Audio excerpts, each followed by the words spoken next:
What's going on, guys? Welcome back to the channel, and today we're going to learn one of the most valuable shots on the Pro Tour. So Ezra Robinson lately has been doing a few throw-ins from like 110, 130 feet, somewhere around there, but it actually looks like a putt. I don't do this like one for one, but today I'm gonna show you the shot that I do for that range and how you can get a little closer to the basket without going way past and even give it a little bit of a run. So today we're gonna get into how to throw it in like Robinson, or how to do the Robin spin. I think that's what he's calling it. If he's not, he should. Let's get into it, guys. So why is it that every pro has this shot in their bag? At least something that they can do from 100, 150 feet. The farther you start throwing, you kind of start losing your touch shots. A lot of your pros will jump putt from that range, 100 feet, 120 feet. I'm still having to kind of throw because I don't have that much strength in my arm yet, much timing in my shot. But the reason every pro has this shot in their bag is it keeps you close to the basket and gives you a little bit of an opportunity to kind of run the basket for that 1 out of 100 throw in from 100 plus feet. This would fall under like a scramble shot. And what else is important is to know your circle. So if you know how far you can putt, this shot becomes way more useful. Go out in a field, throw a bunch of these shots, see how close you are to the basket, see how close you came to hitting the basket, and then try to make all those putts. I'm gonna lay this new buzzsaw that I got down right here. These are gonna be the discs that I primarily focus on when I'm throwing in a shot like this. And it's gonna be like a beaded putter. So this is my Nylon Wizard, my Chief, which is kind of a Mako of putters.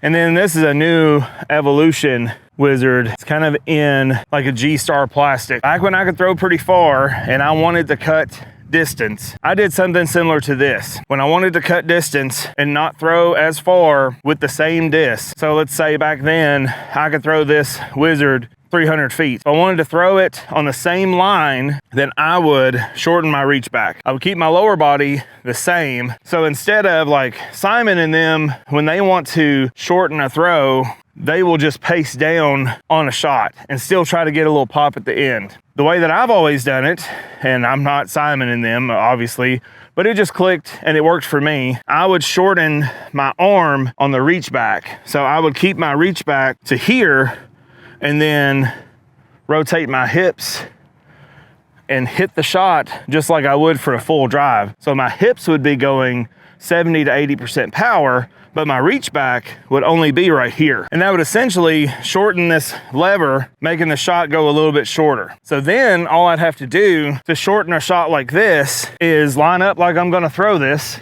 300 feet, throwing it to the back basket, right? Line up like I'm gonna do that, but then keep my putter here and don't bring it all the way back here. Just keep it in front of me and just pop my hips and let my arm follow through.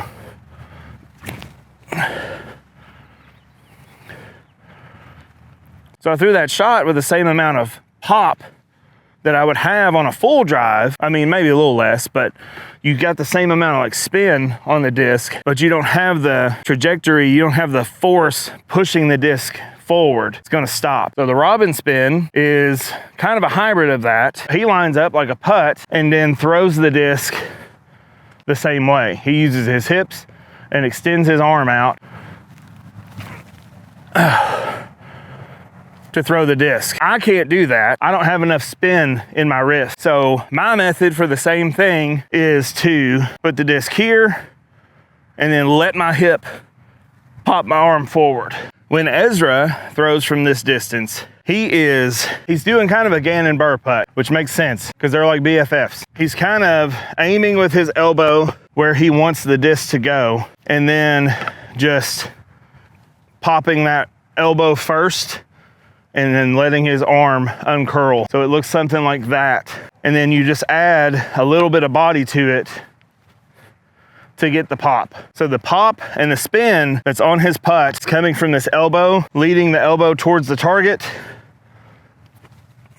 and elbow, then wrist. Like I said, not my style of putting. We'll try it and I'll show you what I got. Also, with this kind of putt. You cannot hook this finger and do like a modified power grip, any of those kind of things, because this grip, modified power grip, is for a fast shot for the disc to rip out of your hands. You have to do a modified, more fan grip. This needs to be your grip and your pointer finger for a throw in. So more fan style, so that you can let go of the disc, or the spin required for the disc to come out of your hands is a lot less. So this modified fan, you can let the disc rip out of your hands, but you're gripping a lot more lightly. And you're gonna do that anyway with a shorter shot. The longer the shot, the farther you're throwing, the tighter your grip will be kind of at the end. So I'm gonna try a little Robinspin.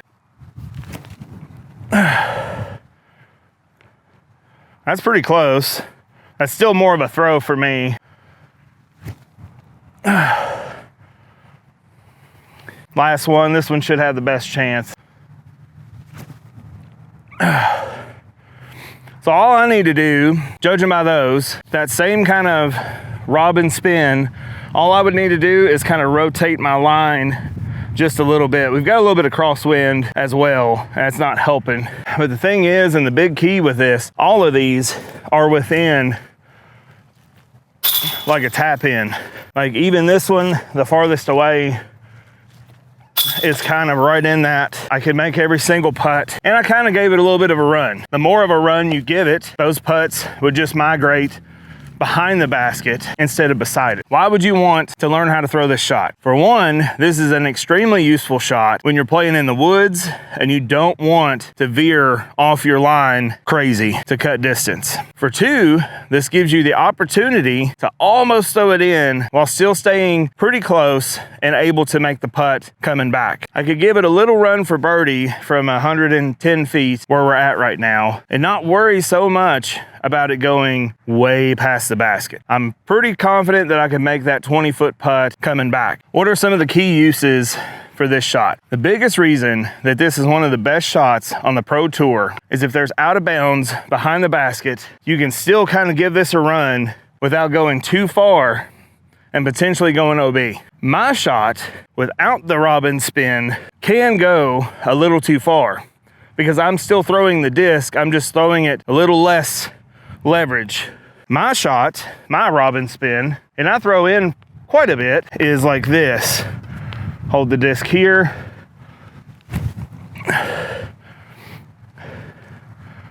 And see how the end of that shot still has kind of the same pop. Sounds like I'm throwing it like 200 feet. It's because I have the same pop on it that I would for a 200-foot shot. But the disc is only traveling from here to here with my elbow. So if I did the same thing on a standstill and reached all the way back, this would be 250. But since I want to go half that, I put the disc about halfway and then throw the shot like normal. Ooh! And that's how you throw in, right? I mean, I almost hit the basket there. So you're lining up your release point to the basket, holding the disc here, and then your lower body throws the disc just like you would for a regular throw, regular drive. And we've got a little bit of headwind, and this would be the only one out of the bunch that would be kind of a tester putt.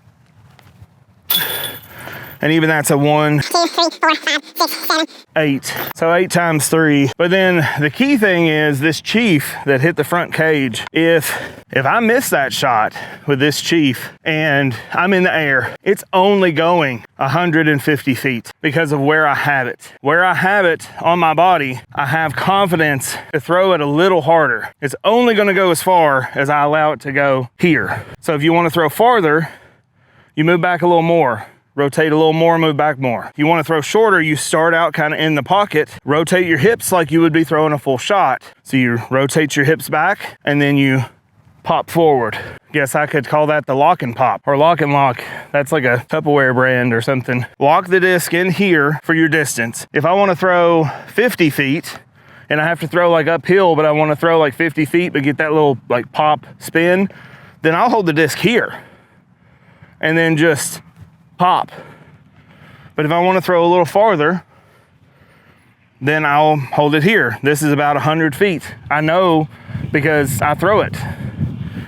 and then a little bit farther, a little bit farther, a little bit farther. So like if this is 300, you will go from 3 to about 2 to about 180 to 150, 140, 50, and the closer you get to the basket, the shorter the shot. So for a short shot like this, holding the disc here, throwing like normal everywhere else. Arm speed is still fast, hips are still fast, everything still goes. I'm just starting the shot way short. I've even got my foot sideways like I would be throwing a drive, and then you kind of feel your pop. You want it to be about here.